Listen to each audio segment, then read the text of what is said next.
No dia 13 de abril foi sancionada a Lei nº 13.269, que autoriza o uso da substância fosfetanolamina sintética, conhecida como pílula do câncer, por pacientes diagnosticados com tumores malignos.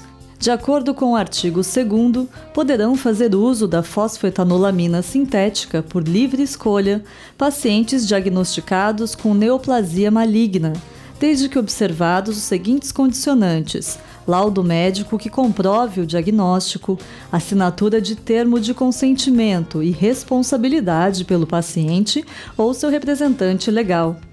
A liberação da pílula tem gerado polêmica, porque a fosfetanolamina não passou por testes em humanos e, por isso, não é considerada um remédio. Ela não tem registro na Anvisa e seus efeitos nos pacientes são desconhecidos. A pedido da Associação Médica Brasileira, no dia 19 de maio, o Supremo Tribunal Federal concedeu liminar para suspender temporariamente a lei que autoriza o uso da pílula do câncer. Saiba mais sobre esse assunto agora no Câmara em Pauta. Para discutir esse assunto, nós recebemos a professora da Universidade de Guarulhos, especialista em fármaco e medicamentos, doutora Maria Aparecida Nicoletti. É um prazer recebê-la aqui na TV Câmara, doutora. Prazer é meu. Também recebemos o vereador Romildo Santos, do Democratas, que é presidente da Comissão de Defesa dos Direitos Humanos aqui do Legislativo. Também é um prazer recebê-lo aqui no Câmara em Pauta. O prazer é nosso. Bom, nós vimos que toda essa polêmica que foi no Congresso Nacional para aprovação da lei que libera não só o uso, mas também a produção da fosfetanolamina sintética, sem passar pela Anvisa. Depois disso, a Associação Médica Brasileira entrou com essa liminar, conseguiu a liminar no STF, suspendendo temporariamente essa distribuição. Doutora, eu queria que a senhora explicasse para a gente, para iniciar o programa, como que é normalmente o processo pela Anvisa para a liberação de um medicamento, que não aconteceu nesse caso. Eu queria que a senhora explicasse mais ou menos como que funciona normalmente. A Anvisa é a agência reguladora em relação a medicamentos no país. E, dependendo do tipo do medicamento, são exigidos alguns procedimentos. No caso da fosfetanolamina, seria qualificado como medicamento inovador. No caso de ser qualificado como medicamento inovador, há uma série de etapas que devem ser cumpridas, objetivando três aspectos de extrema importância para a população de uma maneira geral, que é a sua segurança na utilização, a sua eficácia e a sua qualidade. É isso que estabelece a política de medicamentos. Então, quando a gente considera uma molécula que tenha alguma possibilidade terapêutica, normalmente você tem algumas fases distintas. Inicialmente, você tem que caracterizá-la em todos os aspectos físico-químicos. Por exemplo, qual tipo de sal que é, quais são os produtos de degradação, a solubilidade, se é um sólido, tamanho de partícula, se apresenta polimorfismo, né? Enfim, todas essas características em relação à molécula. Uma vez determinada, caracterizando essa molécula, passa-se para uma outra fase, que é o estudo pré-clínico, que você começa a entender um pouquinho mais dessa molécula. Então, você começa a avaliar em animais. E aí você tem alguns estudos que necessariamente deverão estabelecer qual via de administração, quais são as doses, e aí nessa questão de doses, a gente tem uma série de doses que são importantes na área farmacêutica, que é a dose letal para 50%, dose letal 100%, dose terapêutica, que é aquilo que a gente normalmente identifica no rótulo dos medicamentos. Então, você tem lá medicamento fármaco tanto, 50 miligramas, 250 miligramas. Você avalia toxicidade, você faz também alguma potência comparativa. Por exemplo, é um anti-inflamatório, você começa a seleciona um anti-inflamatório do comércio e compara, né, se essa molécula que tem possibilidade terapêutica, ela é mais ativa, ela é menos ativa, quais seriam os benefícios que ela traria se chegasse até a um medicamento. Dentre outras inúmeros ensaios que são estabelecidos com relação à estabilidade, se ela é sensível à luz, se é sensível ao calor, né? Então, todo esse arsenal de informação, ele precisa estar bem compacto para que os estudos sigam adiante. Então, uma vez que você avalia em animais que você já tem alguma noção da farmacocinética, você já tem a noção da farmacodinâmica, você já tem ensaios de segurança, você já tem uma informação, ou melhor dizendo, um arsenal de informação que subsidia a continuidade dos estudos, ela passa para outra fase. Então, que são os estudos clínicos, né? Fase 1, fase 2 e fase 3. Na fase 1, normalmente é utilizado um pequeno número de pacientes sadios. A cada etapa, estou falando de uma maneira muito simplista, mas a avaliação é extremamente rigorosa em todas os resultados que são obtidos a partir de cada ensaio. Passou, então, em questão da segurança, no estudo clínico fase 1, ela passa para a fase 2, e aí você já tem os indivíduos doentes, num número um pouco maior do que o da fase 1. Tá? Fase 1, indivíduo sadio, fase 2, indivíduo doente, e na fase 3, para passar para a fase 3 também essa fase 2 é extensamente avaliada, e passar para a fase 3, você tem um número de pacientes extremamente grandes para ter uma significância estatística a respeito de tudo, da funcionalidade daquela molécula, se ela tem segurança na sua utilização, questão de estabilidade, etc.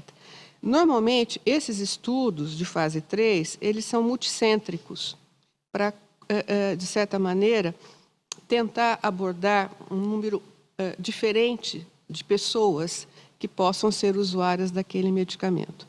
A partir de todo esse trajeto, eu falei de uma maneira muito simples, mas esse trajeto normalmente demora de 9 a 10 anos, tá?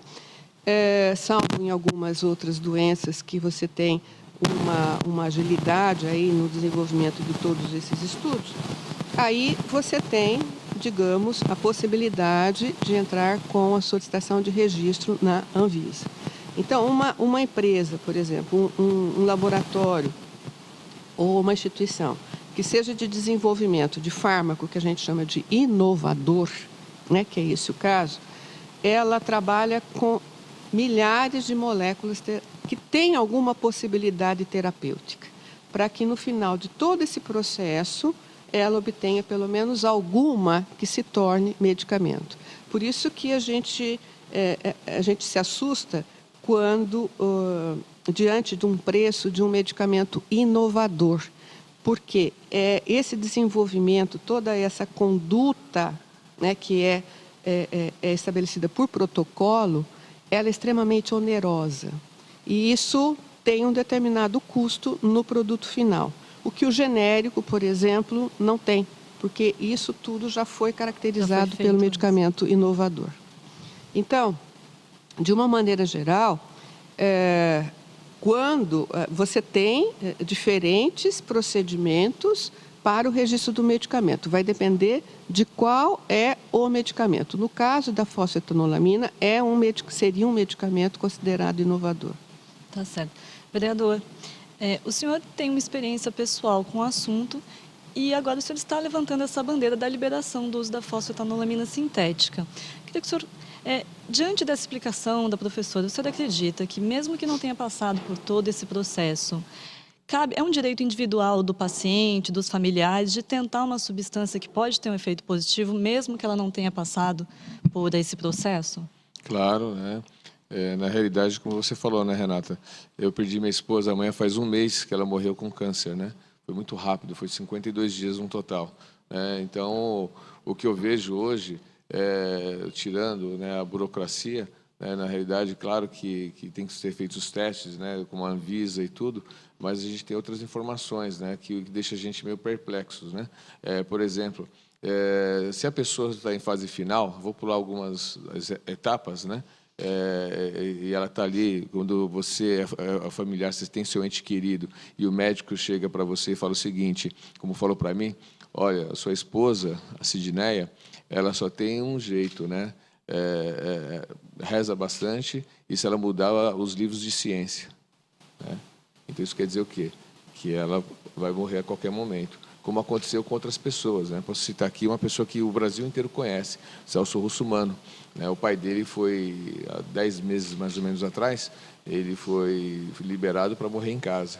Aí o Celso Russomano, ele entrou com uma liminar no Tribunal de Justiça de Cravinhos e conseguiu que fosse dado liberado o remédio para o pai dele. O pai dele tomou o remédio, né, o medicamento ou o composto, né, que é a fósforo, e o pai dele está vivo, né? Então, há 4 meses atrás, ele deu o depoimento que ele foi agradecer lá em São Carlos o professor Gilberto Oriovaldo por esse composto. O que não aconteceu no caso da minha esposa, né? Que eu tive a infelicidade, quando foi detectado a doença dela, foi quando a Associação Médica Brasileira entrou proibindo a distribuição, né? E logo em seguida o Conselho Federal de Medicina também proibiu todos os médicos de liberarem o laudo para quem está em fase terminal. Você não pode pegar o laudo de fase terminal para poder entrar com a liminar, eu fiquei com a mão amarrada, né? Qual que era a minha única saída? Então, era tentar colocar ela no grupo, né, que o governo do Estado de São Paulo está fazendo para poder participar dos testes de 10 pessoas, são 10 grupos, então seria pulmão, estômago, cabeça e aí vai. E aí depois está no site, inclusive, toda essa informação para aumentar para 1.000. Os testes pararam, né? Na realidade, o pó que é feito da pílula parou de ser fabricado em Cravinhos, né? Por coincidência, ele vai ser encapsulado, né, aqui em Guarulhos, na FURP de Guarulhos do Itapejica. Também não está sendo feito isso, né? Teve também 2 dias antes, quando realmente me disseram que ela não melhorava clinicamente para ter uma radioterapia nem uma quimioterapia. Então, foi quando o STF, Supremo Tribunal Federal, teve aquela votação, foi 6-4, né? Então, os ministros votaram contrário à continuidade, 4, graças a Deus, votaram a favor. Tenho certeza que eles vão ter o lugarzinho deles do céu, né? Eu acho que os ministros do Supremo Tribunal Federal, 6, eu não estou aqui para julgar ninguém, não sou Deus, né? Mas eu acredito que, como você fez a pergunta, se a pessoa está ali e ela vai morrer, e há uma possibilidade de até aproveitar e essas pessoas usarem esse medicamento e ver a melhora, por que não, né? Outra pessoa conhecida, pelo que eu fiquei sabendo, Sérgio Reis, né, que também fez uso e está vivo, está bem, né? A Bernadette está bem. Então, tem pessoas aí que utilizaram do medicamento e, graças a Deus, estão bem. Então, a gente vai deixar essas pessoas morrerem? Né? Não pode, né? Então, acho que tem que ser feito o teste com essas pessoas. Por exemplo, hoje, não sei se você tem essa informação, mas 800 pessoas ganharam a liminar em Cravinhos, né? Então, de vez o governador, ou o Supremo Tribunal Federal, ou a Associação Brasileira de Medicina, o Conselho Federal de Medicina, o Conselho de Farmácia, todos eles juntos, né, todos os dias estão morrendo pessoas com câncer, né, no Brasil. Em Guarulhos, eu tenho a informação, professora, em 2011, enviei um ofício para o governador, entreguei, tenho fotografia, junto com o Dom Luiz Gonzaga Bergonzini, né, que a gente queria que acelerasse a área de quimioterapia e radioterapia no Hospital Geral de Guarulhos. 6 meses depois, eu recebi a resposta referente à implantação, mas nessa resposta do Secretaria Estadual de Saúde, veio a informação que 4.400 pessoas na cidade de Guarulhos aparecem com algum tipo de câncer.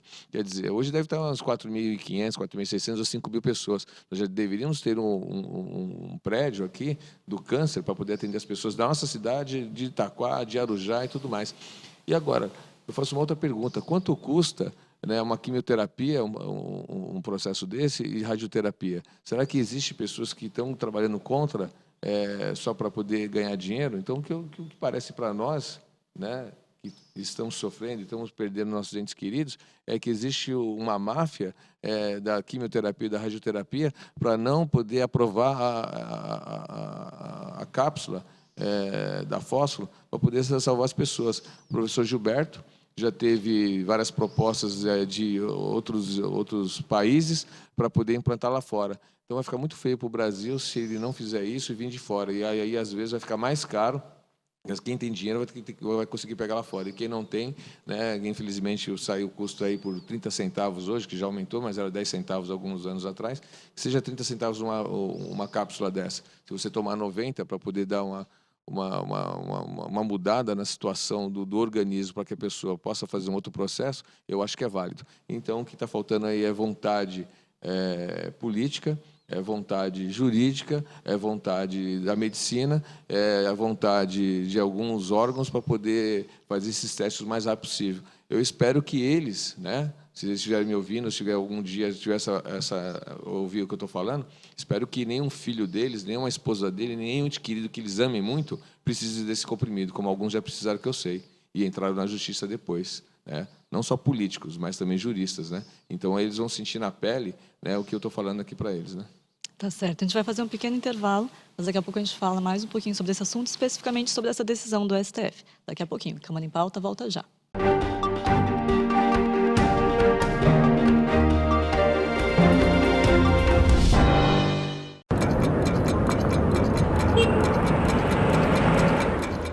Como funciona e é organizada a segurança pública no país, no estado e em Guarulhos? A qualidade da segurança pública é uma das maiores preocupações dos brasileiros. O artigo 144 da Constituição Federal de 1988 determina que a segurança pública é dever do Estado e deve ser exercida pelas polícias federal, rodoviária federal, civil, militar e corpos de bombeiros militares. Compete à União a defesa dos seus interesses e dos seus órgãos, o patrulhamento das rodovias federais, a prevenção do contrabando, o policiamento da faixa de fronteira e o combate ao tráfico internacional e interestadual de drogas. Os governos estaduais e do Distrito Federal realizam a segurança pública direta, organizando e mantendo o policiamento ostensivo, que é realizado pela Polícia Militar. É de competência dos estados ainda manter e organizar a Polícia Civil e os órgãos técnicos de investigação dos crimes comuns.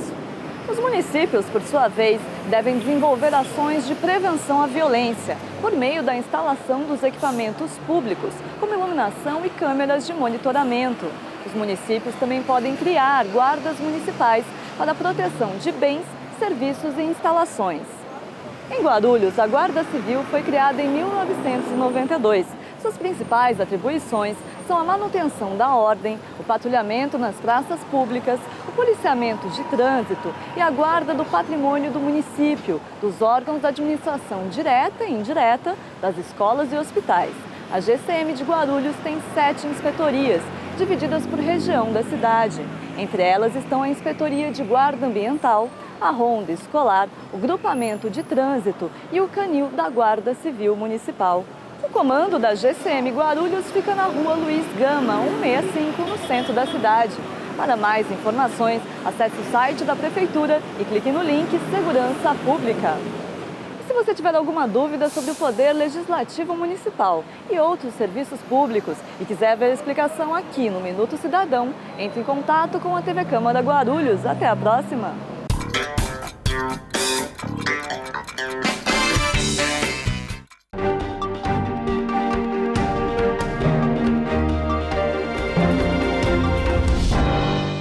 Voltamos com o Câmara em Pauta, hoje falando sobre essa liberação da fosfetanolamina sintética, que também é conhecida como a pílula do câncer. A gente falava no primeiro bloco a respeito dessa decisão do STF, foi uma decisão apertada que acabou suspendendo temporariamente a autorização. Doutora, eu queria que a senhora comentasse a respeito dessa decisão, porque alguns ministros do Supremo, na fala deles, defenderam que fosse liberada em casos terminais. E parece que já há uma regulamentação da Anvisa, já há uma portaria da Anvisa que abre essa exceção para alguns outros medicamentos, abre uma exceção de casos terminais.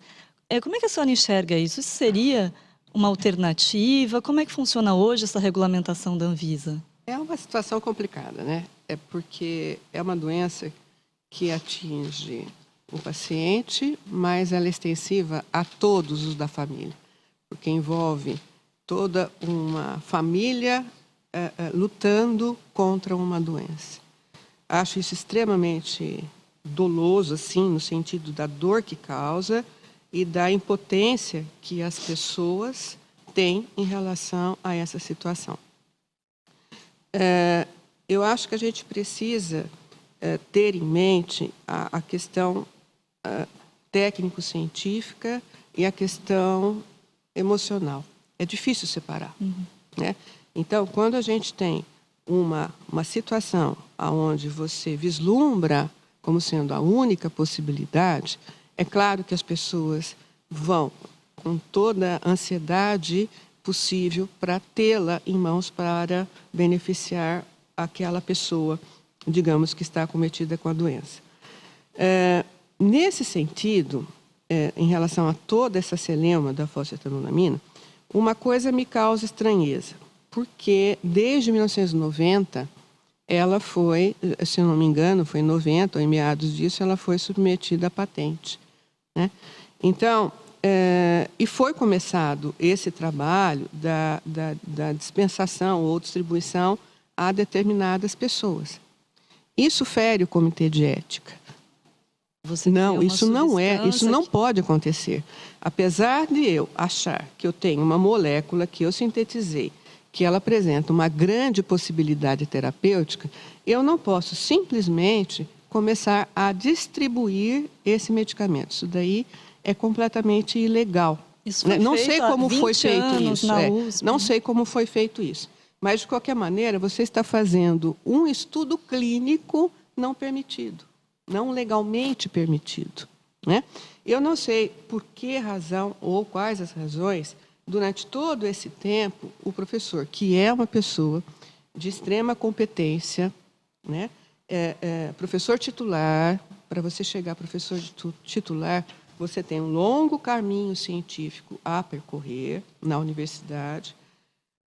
Por que ele não começou a direcionar, já que ele estava com toda essa, digamos, esse resultado promissor, por que ele não direcionou de acordo com o que a agência reguladora estabelece? Então, possibilidades terapêuticas eu acho que são sempre bem-vindas e a gente precisa de outros medicamentos, não só para câncer, mas para todas as doenças. Estamos com problema com relação a antibióticos, em relação à resistência. Então, todos os medicamentos, todas as moléculas que apresentam possibilidades terapêuticas, elas devem, sim, ser ensaiadas, serem estudadas, para que a população possa se beneficiar. Afinal de contas, é isso que a gente precisa em termos de saúde, né? Um dos aspectos é esse. Mas, de todo esse problema, essa é uma opinião pessoal minha, que as pessoas que já estavam sendo beneficiadas com a utilização da fosfetanolamina, no meu entender, elas deveriam continuar, né? Eu acho que não se justifica simplesmente você remover e deixar a pessoa sem qualquer, digamos, respaldo nesse sentido, né? A suspensão para outras pessoas, eu defendo. Por quê? Porque ela tem necessariamente que passar por todas as etapas que são estabelecidas para que nós tenhamos segurança, eficácia e qualidade, não só em relação à fosfetanolamina, mas também a todos os outros medicamentos que seguem esse perfil. Então, uma vez que você quebra essa possibilidade ou essa necessidade do cumprimento dessas etapas, você está abrindo um precedente extremamente perigoso no sentido da nossa segurança, né? Então, acho que são situações muito delicadas e acho que teria, sim, como o vereador falou, uma necessidade de uma agilidade nesse processo, né? Ou seja, intensificar esses estudos, que eu não sei, até o ponto que o vereador falou, era o ponto também que eu tinha noção, que o ICESP iria dar continuidade nos estudos clínicos e a FURP iria produzir. E, nesse sentido, eu nem sei se esses estudos estão sendo conduzidos ou não, tá? Mas, no meu entender, já que é um assunto polêmico em relação a essa disponibilização, teria, sim, que agilizar esse processo, cumprindo, entretanto, todas as etapas necessárias para a liberação para a população de uma maneira geral, né? Então, de uma maneira geral, eu acho que não dá para que nós, simplesmente, em função de qualquer molécula terapeuticamente ativa que se estabelece alguma relação de melhoria da condição de vida ou manutenção dessa qualidade de vida, simplesmente a gente abrir esse leque para outros possíveis, né, substâncias, moléculas ou o que quer que seja, possam também utilizar. Por quê? Porque nós podemos incorrer em situações extremamente complicadas com dano à saúde das pessoas, de uma maneira geral.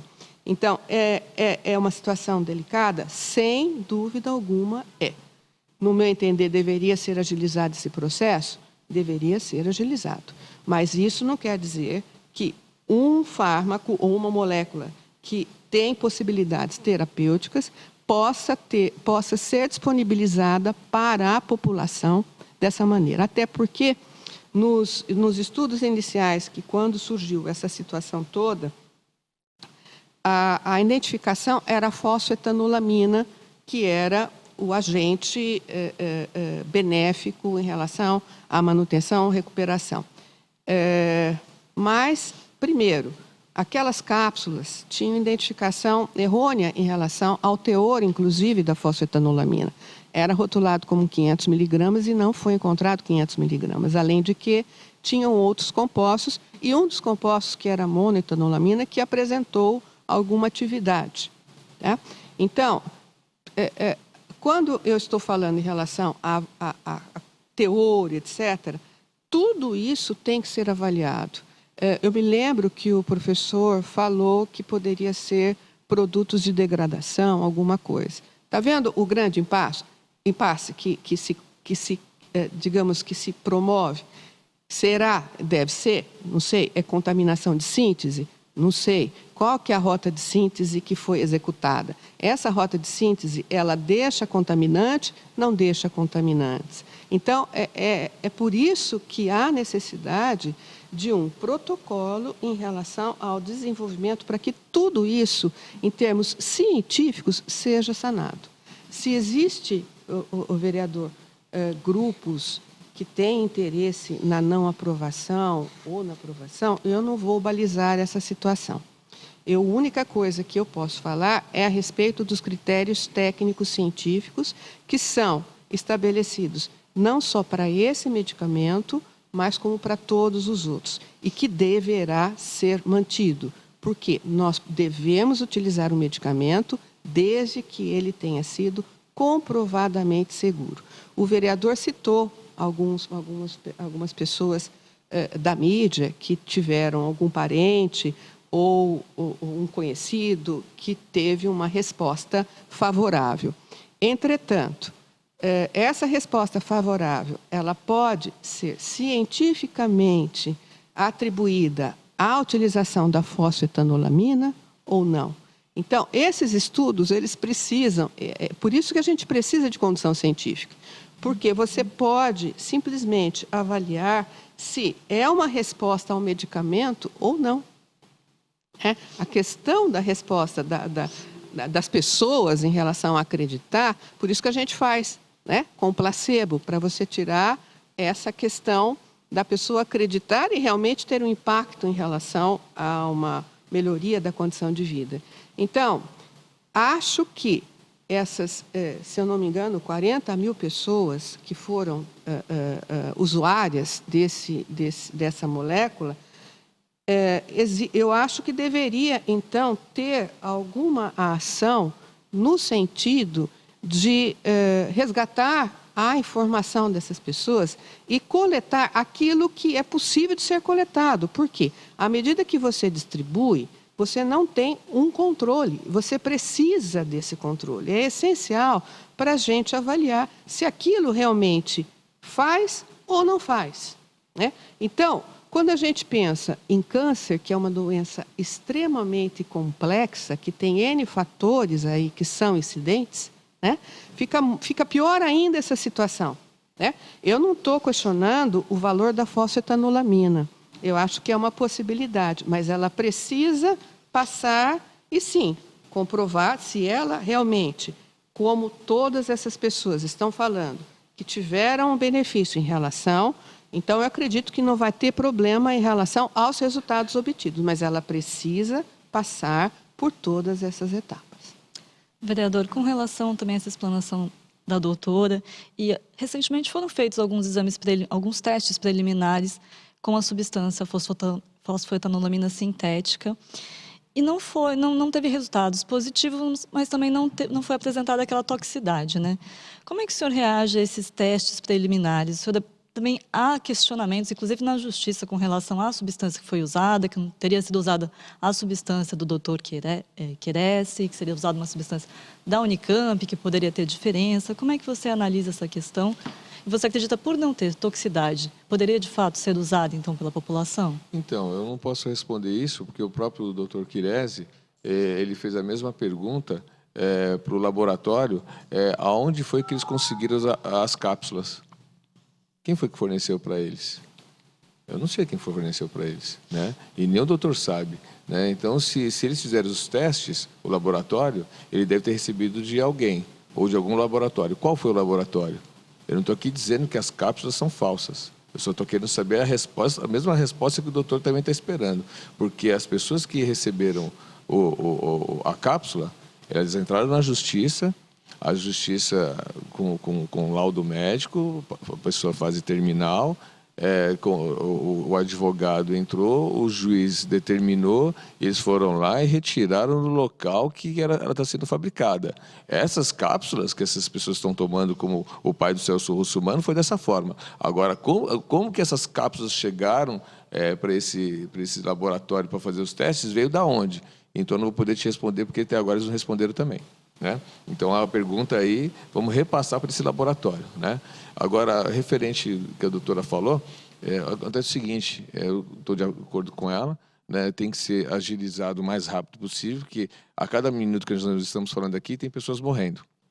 Essa é a verdade, né? Eu falei de 4.400 pessoas na cidade de Guarulhos, mas eu estava conversando com algumas pessoas esses dias, e acho que vai sair agora o ano que vem, o câncer, ele era a 5ª ou a 6ª doença do mundo, né, que estava matando no mundo. Parece que 2014 ela já é a 2ª, né? E a previsão que 2017 ela vai passar o coração, né? Então é uma doença que veio para poder realmente acabar com todas as famílias, com todas as pessoas. A minha esposa, por exemplo, o meu pai e a minha mãe estão vivos.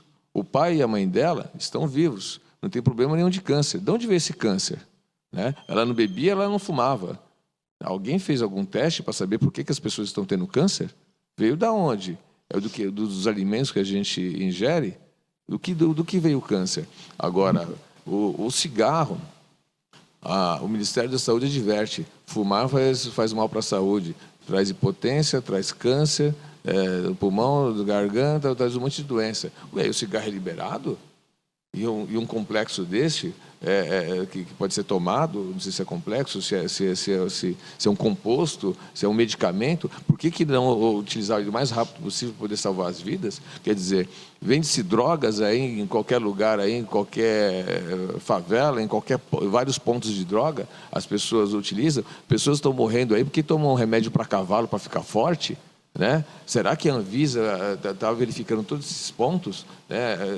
Há uma fiscalização forte nesse sentido? Então, agora uma pílula que pode fazer, uma cápsula que pode salvar vidas, ela tem que ser acelerada para poder. Eu não sei qual que é a razão da vida. Se a razão da vida, uma pessoa sem saúde, ela não estuda, ela não trabalha, ela não pratica esporte, ela não faz mais nada na vida dela. Então, por que não acelerar isso daí? Para tudo. Senta a Anvisa, senta o Judiciário, o Supremo Tribunal Federal, Conselho Federal de Medicina, né, a Associação Brasileira de Medicina, tinha que parar. Quer dizer, a ONU, o mundo para pelo meio ambiente, eles discutem a geleira, eles discutem o meio ambiente, eles discutem a guerra, mas o que está matando mais é o câncer também, as doenças, né? A AIDS foi controlada, agora você pode fazer sexo, né? Porque tem um medicamento que vai te dar mais vida. Será que não descobriram também a causa da AIDS? Algum medicamento que elimina a AIDS? Ou será que vamos fazer só manutenção da AIDS? Eu começo a duvidar das coisas. Estão desenvolvendo, né? Então, são coisas que a gente precisa ver direitinho, porque só quem tem um parente nessa doença sabe o que é, né? Como eu tive minha esposa, 52 dias com derrame no pulmão, né? Com um dreno no pulmão para tirar lá um líquido lá que só Deus sabe. Fechou o intestino dela. Né? Ela não conseguia fazer mais nada das suas necessidades fisiológicas, né? Aí o êxtase do estômago não descia mais. Tinha que colocar um dreno pela boca, entendeu? Tem que colocar uma sonda pela urina, entendeu? Deixa uma pessoa, você tem um parente nessa situação, convivendo com ele lá até ele morrer, que ele vai saber o que eu estou falando, entendeu? Então é difícil. Posso fazer uma complementação? Eu acho que essa é uma situação muito delicada que o senhor colocou realmente. Mas a gente não tem que pensar só no câncer. A gente tem que pensar no Parkinson, a gente tem que pensar no Alzheimer, a gente tem que pensar nas demências, a gente tem que pensar em todas as outras doenças também e estimular esse desenvolvimento de moléculas inovadoras. Uma grande melhoria em relação a câncer, já que o foco é esse, em algumas situações, que assim, em termos de Brasil, há limitação, conforme até o vereador comentou, a respeito do acesso à saúde, no sentido do acesso pleno à saúde, né? Mas a questão preventiva, a saúde preventiva, ela é essencial. Tanto é que o câncer de mama, por exemplo, quando é detectado no seu início, ele tem praticamente cura, né? Outros tipos de câncer também. O grande problema em relação à saúde é que nós não temos a cultura da medicina preventiva e, de uma maneira geral, nós não temos essa facilidade em termos de fazer esses exames preventivos. A gente sabe quanto é moroso para você marcar um exame, né? Até para aqueles que já estão desenvolvendo câncer ou com uma fase de câncer, é difícil você ter um retorno médico. Então, em relação à fosfetanolamina, por exemplo, né? Poderia ser utilizada em crianças, poderia ser utilizada em todos os tipos de cânceres, poderia ser em qual dosagem? Poderia ser utilizada para idoso, que normalmente a característica farmacocinética do idoso, ela é muito diferenciada, porque ele tem uma alteração em relação às deficiências que são decorrentes da idade. Então, como é que seria esse medicamento nessas diferentes categorias de pacientes também? Então, na hora que você está pensando em lançar um medicamento para disponibilizar para a população, tudo isso, todos esses aspectos, eles têm que ser cercados. Então, eu tenho, olha, para insuficiência renal, você tem que fazer isso. Para quem tem problema hepático, esse medicamento não é utilizado. Enfim, todas essas informações que nós normalmente vemos, né, descritas na bula, elas foram decorrentes desses estudos. Então, no caso da fosfetanolamina, eu acho que eu não consigo ainda entender, talvez por não ter sido divulgado convenientemente, qual que foi a razão exata dessa falta de orientação com o direcionamento já caminhando para que tivesse um desfecho e fosse direcionado todos esses ensaios no sentido de um medicamento final. São 20 anos, né? Também. Nós convidamos o grupo de pesquisadores para participar do programa. Por causa de um imprevisto, eles não puderam estar aqui até para responder essas questões. Então, isso seria muito interessante, porque eu fico muito inquieta com relação a essa situação. Então, você distribui um medicamento que você acredita, porque você teve alguns ensaios que indicaram uma melhora ou uma recuperação, não importa, você começa a utilizar pessoas, isso não é ético. Isso não é ético. Qualquer comitê de ética, qualquer situação, isso fere. Então, eu não sei quais foram as condições que o doutor Gilberto fez. Eu acredito que ele tenha feito na melhor das boas intenções. Mas existe uma situação que é o que eu humanamente faço e existe uma situação o que é necessário em termos técnicos, científicos, de exigências. Doutora, eu vou interromper a senhora só um pouquinho, porque a gente vai fazer um pequeno intervalo novamente, mas depois a gente continua o nosso debate, hoje no Câmara em Pauta, falando sobre a fosfoetanolamina sintética. Voltamos já. Só quero completar depois, hein?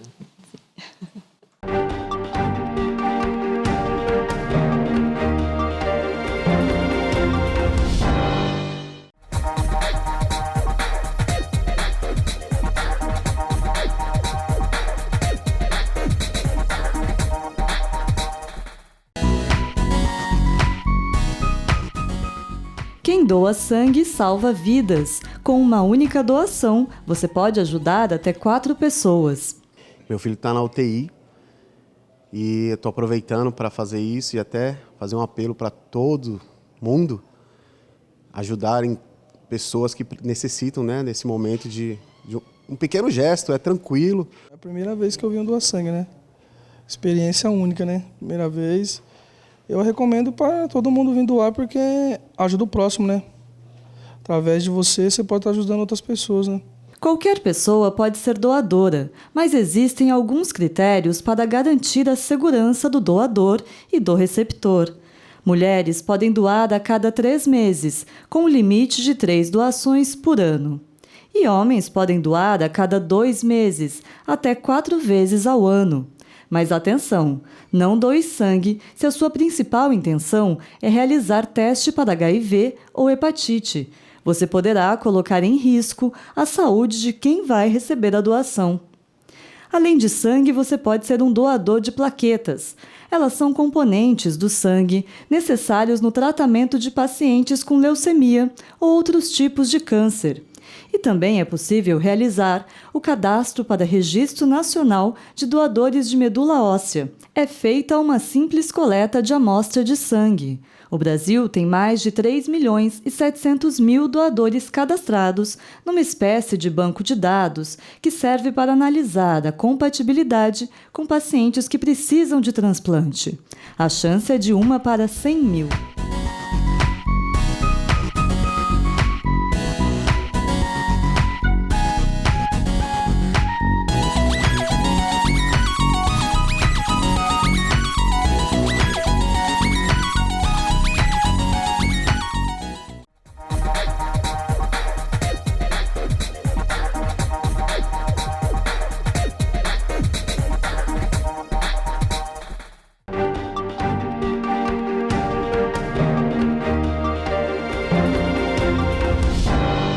Voltamos com o Câmara em Pauta, hoje falando sobre a fosfoetanolamina sintética. Para isso, recebemos a professora da Universidade de Guarulhos, especialista em fármaco e medicamentos, Maria Aparecida Nicoletti, e também o vereador Romildo Santos, que é presidente da Comissão de Defesa dos Direitos Humanos aqui do Legislativo, e o senhor pediu a palavra para comentar a resposta da professora no bloco anterior.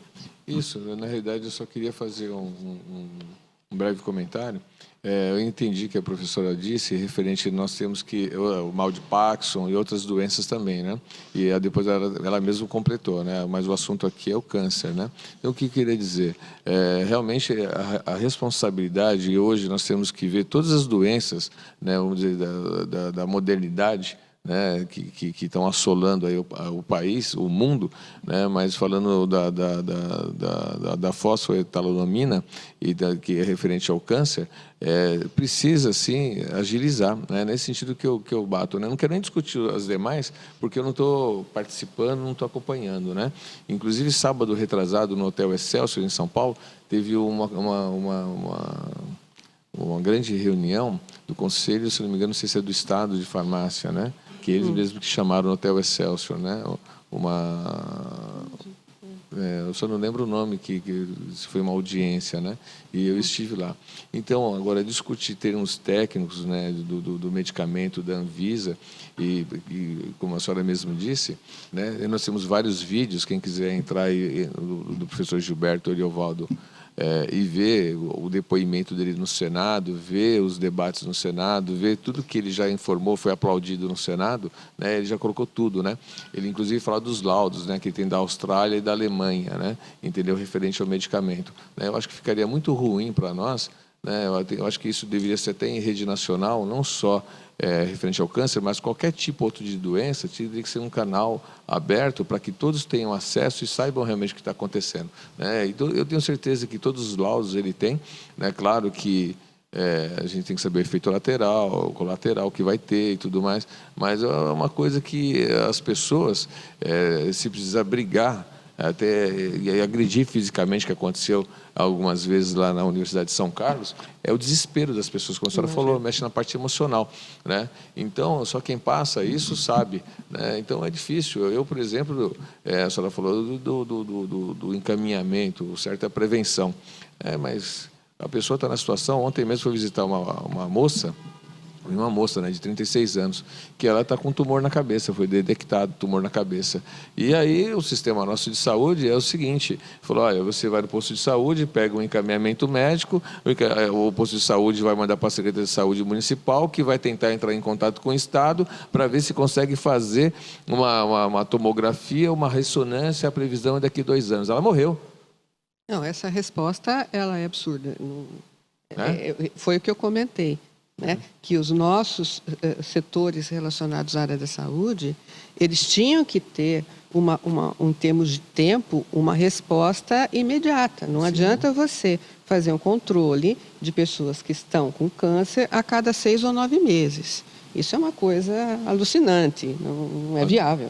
Agora, e é o que acontece. Agora, para quem nunca teve uma pessoa com câncer na família, eu vou explicar para vocês, né? Eu nem sabia que existia isso. Existe o câncer, o primário e o secundário, né? O que é o primário? O primário é o que minha esposa tinha. Na realidade, ela teve um sintoma que falaram que era paralisia de Bell, né? O médico diagnosticou e deu um remédio para ela de paralisia de Bell. E não era paralisia de Bell. Aí aí veio o neurologista pediu uma tomografia, que aí falou assim, não, é um tumor benigno. Um tumor benigno, é um tumor na cabeça, é benigno, mas precisa fazer cirurgia, senão ela vai morrer. Então vamos correr atrás para fazer a cirurgia.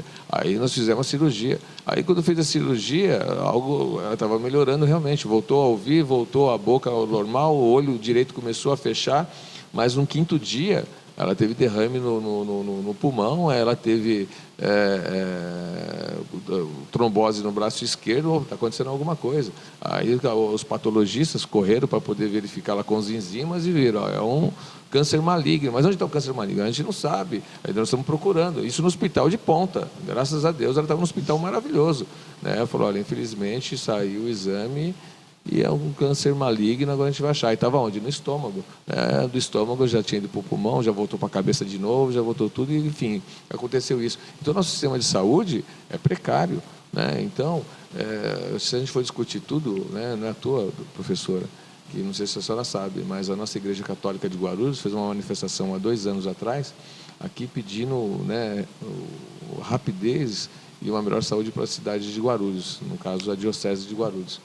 Então, eles já estão vendo que muitas pessoas estão morrendo aqui, né? E muitas pessoas têm necessidade.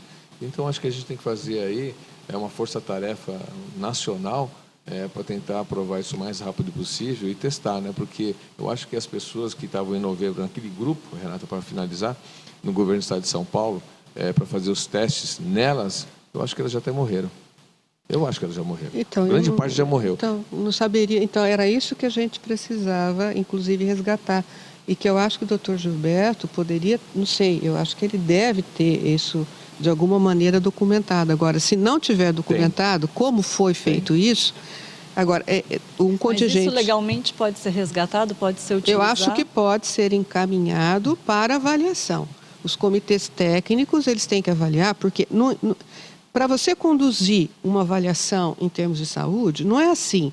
Você tem métodos e você tem amostragens que precisam ter significância estatística. Então, você tem que estabelecer condutas, porque senão você pode levar há um resultado que não representa aquilo lá, né? Por isso, esse rigor na condução de qualquer trabalho científico. Ele precisa ser reprodutível, ou seja, à medida que eu faço aquilo, um outro centro faz aquilo, nós vamos chegar em um mesmo resultado. Então, a pesquisa ou avaliação aleatória, sem que você proceda de acordo com o protocolo, você tem N fatores incidentes. Então, o que você tem que fazer? Para você certificar que aquilo respondeu a isso, você tem que controlar todos esses fatores e estar certa de que esses fatores não influenciaram nesse resultado, né? Então, é muito complicado. Professora, eu isso. queria só falar uma coisa para a senhora, né? A senhora vai falar tecnicamente, mas eu vou falar seguir também juridicamente.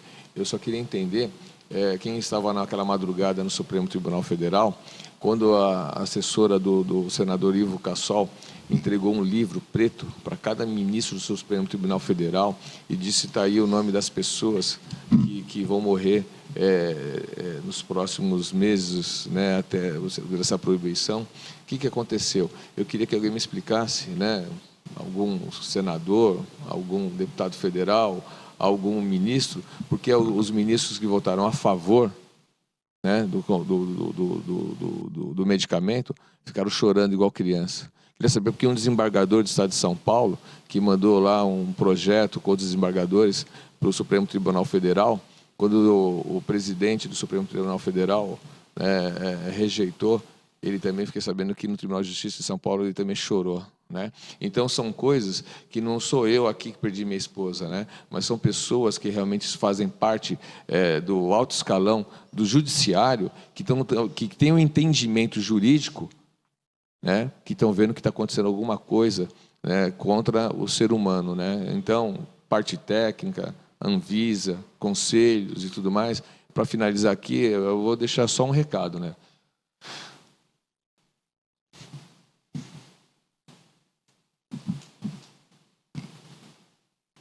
Eu perdi minha esposa desde os meus 13 anos que eu namorava com ela. Isso eu não vou esquecer nunca, nunca. Eu vou batalhar para poder liberar. Só isso, só isso. Obrigado. A gente vê que essa questão mesmo tem a comunidade científica, que tem uma responsabilidade de passar por determinados processos, mas tem também os familiares, os pacientes, que se sentem no direito de recorrer a isso, se é que pode ter um resultado positivo. Então, mesmo que não seja comprovado, o familiar sente que tem o direito de lutar pela liberação, né? O debate gira muito em torno disso. E a gente também foi até as ruas aqui de Guarulhos, ouvir a população, perguntar para eles, se fosse o caso, você tomaria a pílula do câncer, se você precisasse, se você estivesse na situação? Vamos assistir para ver o que eles falaram.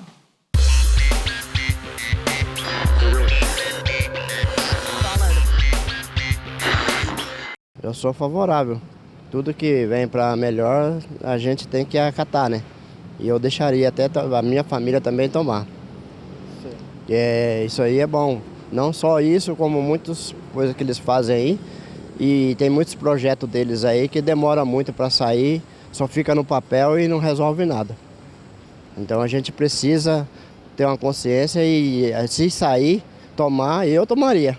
Não só esse tipo de remédio, mas um outro tipo de remédio que saísse, a gente tomaria também para ver se melhoraria muitas coisas que precisa nesse país, que precisa melhorar. Olha, a princípio não estou muito por dentro da situação, mas pelo que eu tenho ouvido por aí no Congresso, a Dilma sancionando lei e indo para frente, eu acredito que deveria de ser liberado o mais rápido possível, porque eu sou muito leigo de falar no assunto perante a área da saúde, mas nós estamos perdendo muitas pessoas, muitos entes queridos, já tenho pessoas na família que já perdi, tenho muitos amigos que já foram embora por causa devido a essa doença, e seria bem provável adquirir a pílula. Por mais que acarrete algum prejuízo, alguma coisa, mas está dando mais eficácia para você viver mais, né? Ter mais dias de vida. Então, é favorável. Eu não tomaria e nem apoiaria, porque não teve todos os testes 100% comprovado, não é uma garantia, pode ocasionar outros problemas. E assim, se não é certeza, não acho que a pessoa tem que correr o risco de tomar, porque, vamos supor, pode levar à morte, pode levar a outros tipos de problema. Então eu não tomaria e também não aconselharia ninguém. Eu sou favorável, eu tomaria. Eu tomaria e apoio se alguém tem condições que tome, né? Porque essa doença é uma doença muito feia, muito ruim e é difícil o tratamento. Eu, graças a Deus, eu tive, estou curada, mas eu ainda uso uma bolsa e é muito trabalho para a gente conseguir. Então, eu apoiaria e dou todo o apoio. Para quem quiser tomar, eu tomaria. Eu tomaria. E como a senhora disse, também acredita que tinha que ser liberado até pela saúde pública, né? Isso, exatamente, saúde pública, porque a gente não tem condições de comprar. E esses remédios são caros. Então tem que ser liberado para todo mundo, para quem precisar. Porque às vezes eles fazem esses remédios e não é liberado para todo mundo. Aí as pessoas ficam morrendo à míngua sem ter condições de comprar. Então acho que tem que ser liberado. Já que conseguiram o que tem, então tem que ser liberado para todo mundo, para quem precisa, né? Então eu apoiaria. Todo o meu apoio. E se fosse para tomar, eu tomaria. Porque é difícil. Eu passei uma situação muito feia mesmo. Bom, essa foi a opinião de algumas pessoas que moram aqui na cidade. A gente viu que a maioria tomaria a pílula se houvesse essa possibilidade. Doutora, eu queria que a senhora comentasse. É antiético passar essa responsabilidade, essa decisão para o paciente que está numa situação delicada e também se o poder público tem esse direito de cercear a possibilidade da pessoa tomar a pílula, cercear essa decisão? No sentido legal, considerando que para se tornar um medicamento, ele necessitaria passar por todas aquelas etapas anteriormente que eu falei, sim. A Anvisa, ela tem essa responsabilidade sobre os medicamentos. É responsabilidade dela. Então, ela tem que assumir essa responsabilidade, é inerente dela. O que acontece é que nós temos uma população, e isso tem muitas publicações, a população não é educada em saúde, o que é uma judiação.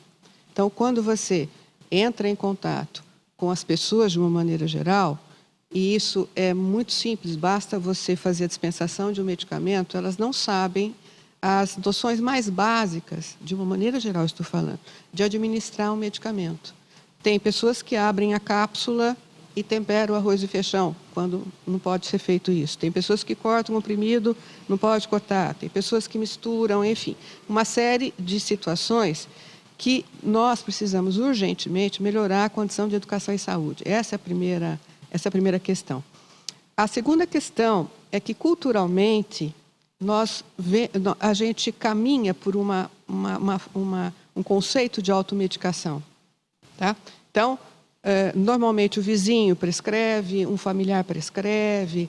Então, nesse contexto, né, quando há a possibilidade de ser alguma coisa benéfica, com certeza as pessoas iriam se manifestar sim a favor. O que elas precisariam entender é o que está por trás de um medicamento para que ele seja utilizado com segurança.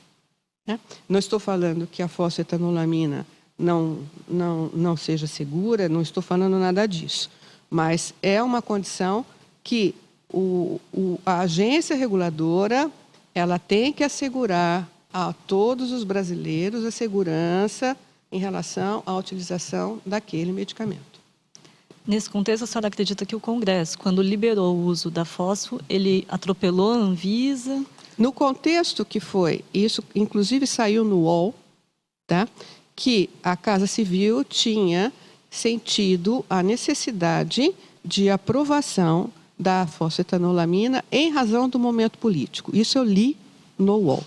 Uma situação que eu acho que, no meu entender, é completamente absurda. Você simplesmente liberar em função de um momento político, que foi um pouco antes da votação do impeachment. Então, isso eu li no UOL, por isso que eu estou reproduzindo, porque até eu li várias vezes para ver, acho que eu não estou lendo direito. Né? Então, são certas situações que, politicamente, a gente tem algumas influências. Eu acho que a saúde deveria ser apartidária. Né? Nós estamos falando da nossa manutenção de vida. E eu não consigo entender isso muito bem relacionado a partidos. A saúde deveria ser apartidária. Vereador, o senhor discorda dessa visão? Eu discordo, né? Eu acho que a gente até brinca, né? Eu falo assim, de graça até injeção na testa, né?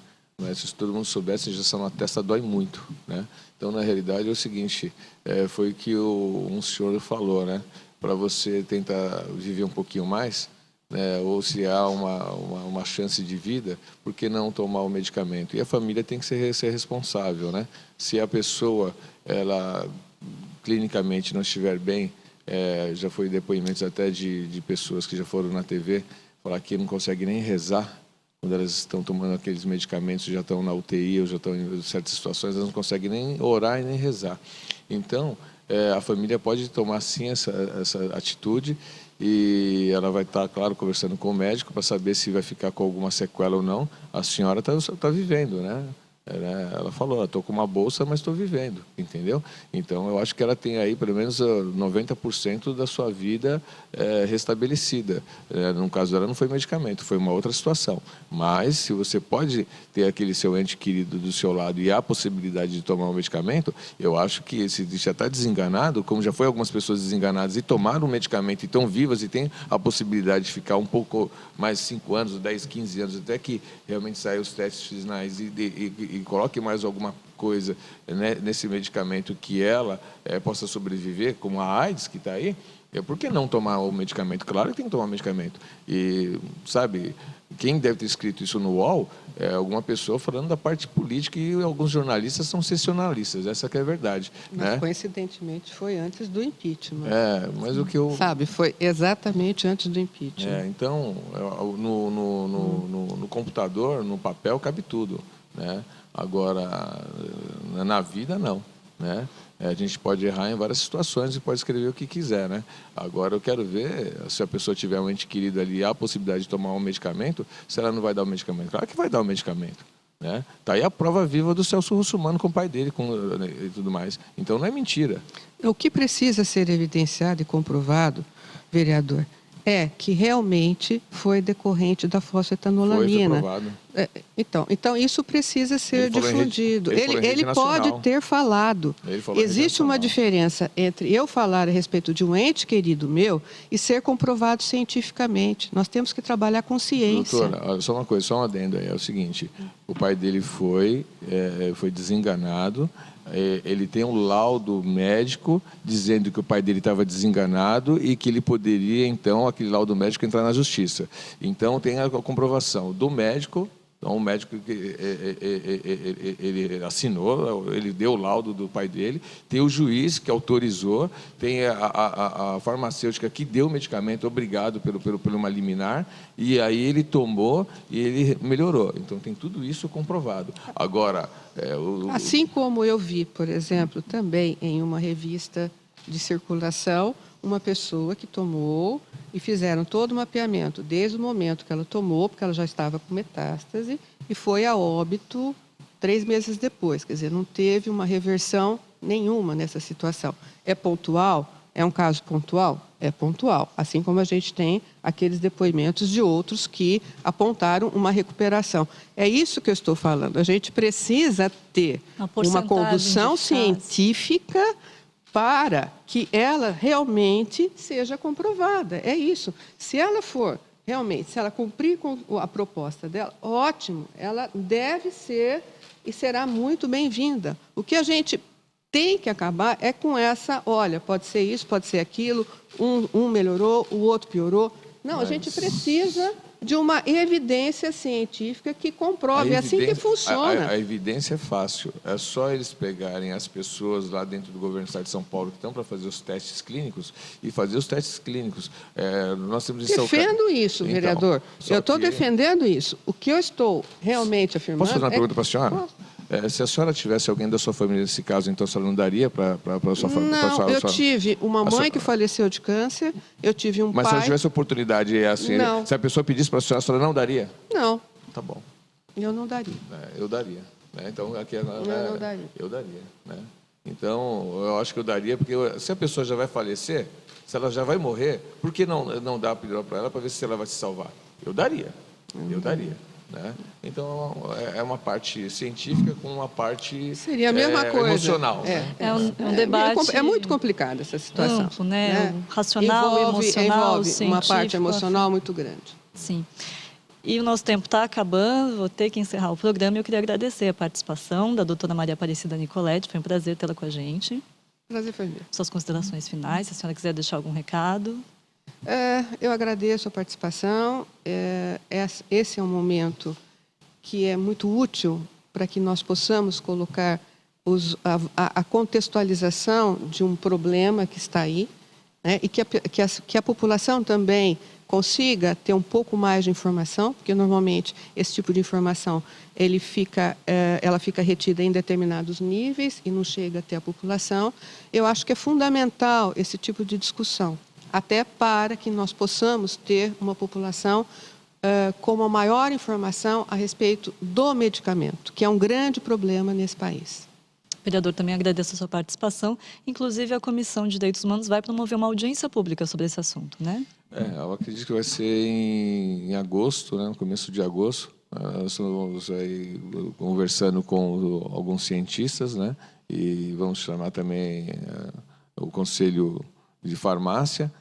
Vamos chamar todos os envolvidos, né, tentar fazer uma grande audiência aqui em Guarulhos, porque, na realidade, Guarulhos é a segunda cidade do estado de São Paulo. Eu acho que vai ser bom para que isso ramifique aí pelo estado, pelo Brasil, né? Então, cada um na sua cidade fazendo a sua parte, como a professora falou, para que a população saiba realmente o que está acontecendo, né?